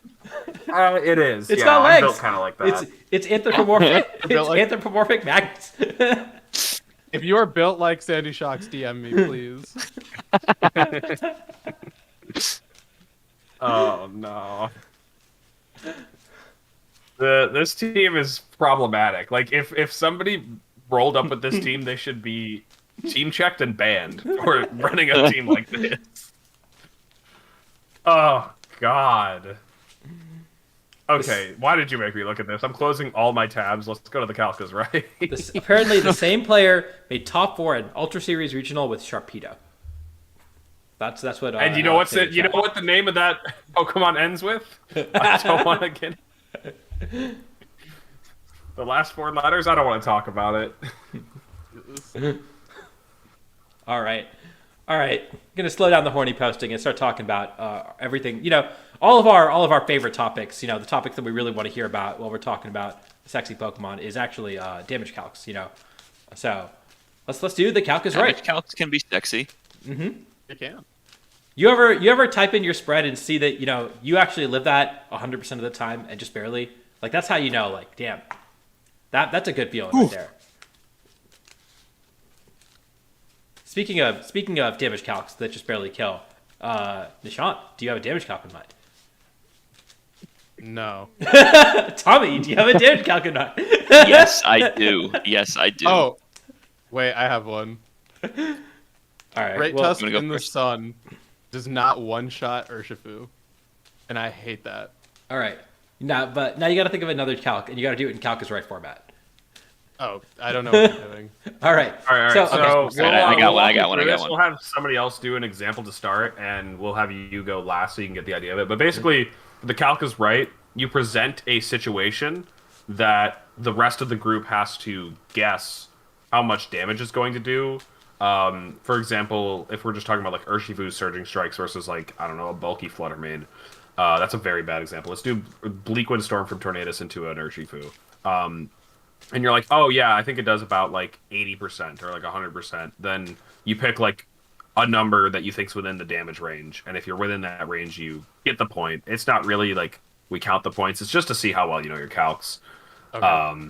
We count the And points that so- you're losing right now. Better way. That's fair. It's also revealed how little I watch Tub Takes. I'm sorry. That's okay. We only do this bit in every episode, so. Every That's- episode. I like any- the videos. It's fine. Anyways, Tommy, you had one. You want to do one? Yes. All right, I got one. So you have a 252 special attack, Regieleki, timid, +6 speed with the choice scarf, and it's clicking Electro Ball into a Munchlax with 0 IVs in speed, Brave Nature, with 0 HP and 0 SPDEF. How much is it doing? So it's the Are we fastest minimizing? possible Is it Pokemon. not holding Eviolite? It is not holding Eviolite. This is Is the it fastest Pokemon versus the slowest Pokemon. Is it 0 It's 0. IVs? Yes. Like Alright. Has 0 IVs in speed. Everything else is 31. We got 31s on the HP and SPDEF. Is it level Yeah, that 50? changes that. That- It is level 50.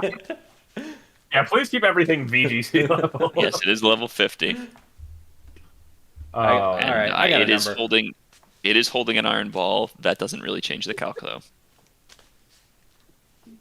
I got a number. I'm confident. I mean, like, okay.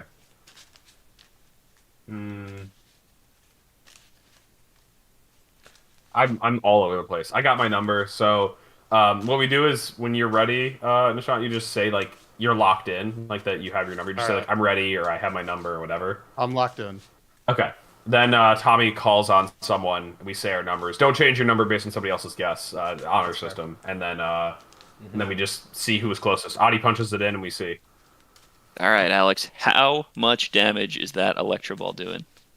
Dude, you picked such a stupid one. I'm going with like 112. I don't know. Okay, good guess. Good guess. Nishant, what are your thoughts? I'm gonna go with 1. Just one. Just 1. Just one damage. 1%. Just 1 Okay. damage. All right. Adi. I'm gonna say it does 195. I think it just barely misses the Dynamax kill. Okay, good guesses. So You said choice type scarf that timid. shit in. Choice Scarf timid +6. All right, it's plus Plus 6 So- speed. speed. Yeah, I no get special where attack. I get where Nishant's going. It's like a damage overflow type thing, but Yeah. I feel like we hit the cap on. You do. You hit the cap well before you get the +6. Yeah. Not that you could that's- ever that was actually my get the thought. +6 with a Choice Scarf, but you know, Well, can. you could baton pass it. you could Magic Room too. Oh right, yeah, that's true. It is. Does the lucky is that learn it? Is that all it is? That's it. That's it. That's all it does. 76 to 90. Yep. I thought we were gonna hit the overflow. I'm bad at this game. I Doesn't knew. even No, KO. So I knew it was base 150 power.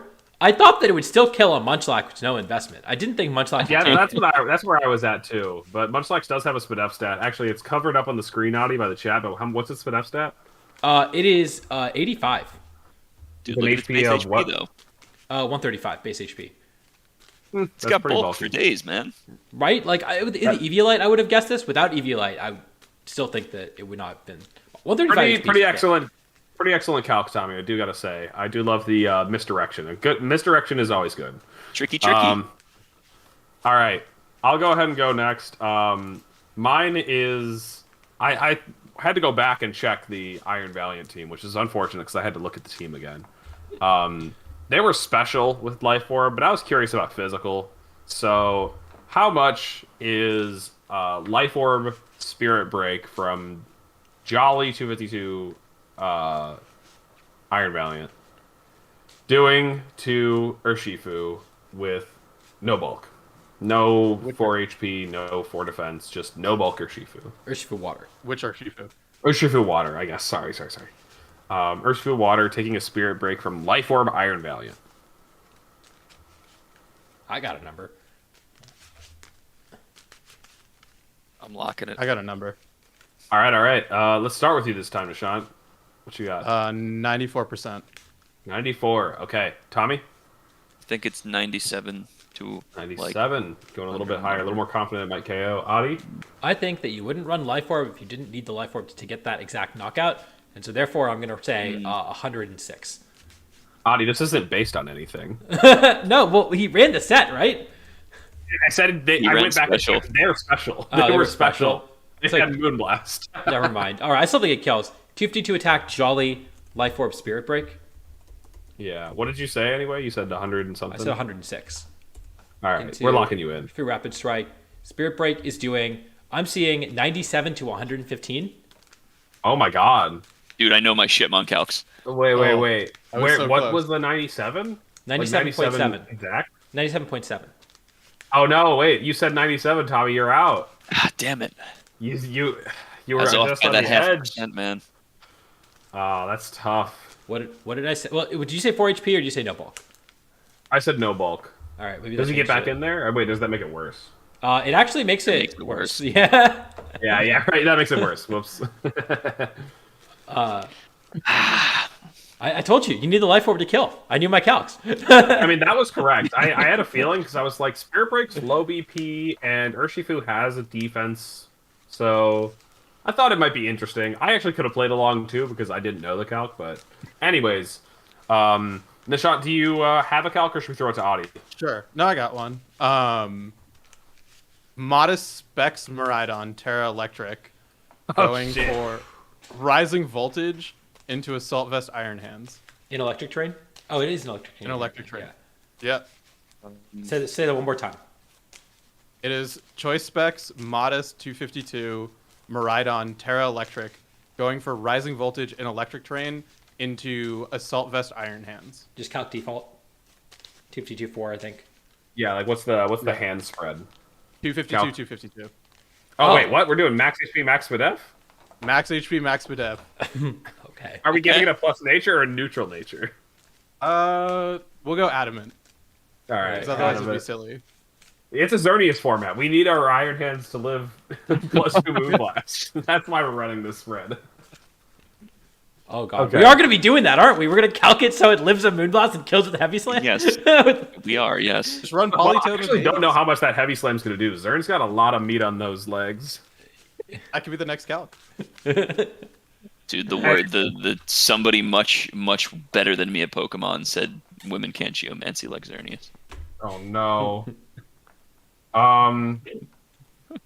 So... I got a number. All right. with all that going on... I'm locked in. You're locked in. I'm locked in, sure. All right. Let's start with Alex. What do you got for us? I'm actually picking the stupidest number. I'm picking 50. Just dead in the middle because I don't... I think it's taken, like... I was, like, going to pick 46, and then I was like, all right, we'll just dead center, 50. I'm picking 50. All right, 50. All right, Adi. So for what it's worth, my number is just around there, too. I think it does 2-shot. I think it's going to be 55. All right, and then last one. Take us home. I was saying 46. 46. Okay, All right. so we all had very similar thoughts. It's Maridon with a Hadron engine, modest, 252 special attack, rising voltage. With choice specs, you said? Yeah. Specs. Choice specs into Iron Hands, Assault Vest, 252, 252. Adamant. It is doing 44 to 52. Oh my god. Yep. Honestly, even though I was wrong, that's such a small range, and we were all like pretty on point for such an asinine calc. It is actually pretty crazy. I'm ready for Ubers, apparently. They're not ready for Ubers, ready for restricted decks. It's so stupid. Dude, Luckily, Iron Rising Hands is Voltage just too not in good. the game. Rising Voltage isn't in the game yet. Yeah, I just want to see how much damage is possible. All right, Adi, end us off here. Yeah, so we saw a couple things here. at this last regional. We saw JB Boyd get 9th with a very, very bulky Roaring Moon. And we saw Eric Rios get top 4 with a Salamence that had a Rocky Helmet and Draco Meteor. So, how much are they going to do? So we're going to say 252 HP, 252 speed def, Roaring Moon, just max bulk, with an Adamant nature, let's say, is taking a Draco Meteor from 4 special attack, modest Salamence. I'm locked in. I'm locked. I'll lock in. All right. Nishant, you can go first. I'll say 75. No. I was going to say 67. Let's do 67. I lied. 67. 67. Alex, what do you think? I was much closer to Nishant's original answer. I had 77. 77. And then Tommy, what's your answer? 82. 82. 82. So 252, All right. 52, Roaring Moon, Draco Meteor for the force. Oh, this is life orb. That was like, that's more than I thought it would do. It's doing 65 to 77. Wait a minute. Am I in there then? What did you say again? You said 67, right? I said 77. Yeah, you're in. It's I said 77.3. Yeah. All right, let's go. I actually thought there was a much higher chance I was sharing the point with Tommy, but I'm sharing the point with Nishant. Let's go. Yeah, that's still... on you on the low end and then me on the high end of this range. Yeah. I think that Jamie's was not this bulky, but it did live a Draco Meteor from Eric Rios' Salamence on stream. So y'all should know that it lived, but yeah, y'all hit it. Yep. No, that definitely tracked. I mean, it tracked on EVs alone that it was going to live. Plus, Roaring Moon's got like a SPDF, so. But yeah, okay. We do have one question before we wrap it up from Bubs. This is 10 minutes ago, but Urshifu is doing too many numbers. Is it time for Gastrodon? I'm gonna leave that as an open question before we wrap up. I personally think you can do it. Alberto was doing it earlier in the year, and he got like top 8, I think, with the Gastrodon at Sacramento. Earlier in the format, I should say, not earlier in the year. But I think that the teams that do it best are the teams that have like the ability to damage reduce through Intimidate, through screens, because yeah, like it's just important that you don't just get crit through your damage reduction. And so I think that like that's like a really cool way to make Gastrodon shine. But yeah. All right, what is the news, Dragon Whale? Just news? Oh my god.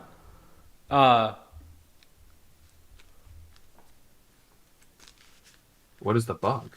Oh, sorry. Can you give me the lowdown on reading this? And I don't quite understand. Apparently, they had to cancel the online competition in Japan because of a bug. This is the first official singles competition, but something about GS Cup rules. Okay, so first official singles competition. Does that mean like official? Like, is there like, are they getting points or something, or is this like giving CP towards Worlds, which is doubles, or what does this mean? I think it's just like an online competition. Is what I'm guessing on that translation. Oh wow, that's so cool! I did not know that Google. Dragon Translate King Cup. The it's JP only super useful. allowed. This is what I do for all the Japanese team reports. Apologize. Miraidon and Koraidon are replaced with other Pokemon by certain operations, is the bug. So apparently you can get Miraidon and Koraidon out of your battle box, I guess. What? I think that's what it looks like, right? That's what I'm reading. It sounds like when you enter the game and you try to lock them in, they become something else. That's what I was thinking. We got another Super explanation. strange. Has a bug that replaces the legend that you register for the competition with a different Pokemon if you register your Ride legend. Keep in mind the registered teams are locked. So Battle Box Lock does not work the way we want it to. Which, I mean, I'm glad that they're trying out Battle Box Lock in online competitions that have very little stakes before they hopefully implement them at regionals at some point. That's the maybe positive takeaway from that. I didn't hear about that. That's pretty interesting, though. It's brand new. Literally just breaking 10 minutes ago. Wow. Well, maybe this time next week, if we are here, I don't know. I feel like it's going to be a slow week, but we can talk more about that as we hear more if this competition is going to be back on or if it's actually just done for good, if they're rescheduling it or what. We'll see. Maybe there'll be some kind of big update. Now, okay. One thing I was thinking about, which, we're actually, this is a shorter one, so I'm not going to feel bad about bringing this up at the very end, but I was thinking about how this last year, we've had formats changing just repeatedly every few months, right? It's been kind of jarring at times. There's a chance that for the next 2 years after December 15th or December 12th or whatever the DLC comes out, we're going to have 2 formats. We're not going to have any formats change, any significant format differences. And this could be so different, especially since That'd be cool. The switching back and forth between formats that they did in Sword and Shield, I think, was very negatively received, and so would not shock me if they stuck to one format for an extended period of time, starting in December. So as much as we have disliked some of these formats, get used to maybe something a little more stagnant moving forward. It's just like a random thought that I had because we haven't had to deal with that in a while. Would love that if it's as long as it's GS Cup. I feel like so many of the early formats we had this year too had like so much more meta. Not really the early formats. The early tournament format we had, like Reg A, had so much more meta development that could have happened. Oh, bring it back. Let's go back. Bring me back. 100%. All right. Well, that is, I think, the last thing that I wanted to say. I didn't have anything else to talk about, but I guess Tommy, Nishant, did y'all have any shout outs, anything else you wanted to mention before we kind of hang it up? Hi, Mom. Shout out to Team India, as always. Top 8, baby. We're still going. Top 8. Italy better watch out. They don't know what's coming. Yeah. Yeah, that's my only shout out. Yeah, and Vivek, Vivek. hit him up. Yeah. Yeah, DM me. We're looking for people from all over the world except for India. Anywhere else is fine. Just hit us up. We can have at most one player that maybe lived in India for some amount of time. All right. So that is going to wrap it up from us. I'm going to send you over to Kira. She's another Austin player who's getting ready for San Antonio. She's been really prepping. She mostly plays Unite in the past. And now she's been playing a lot of VGC recently. So going to send you over to her. Let her know where you came from. And yeah, that's going to wrap it up. Thank you all for tuning in and have a good one. Later, skaters. Yep.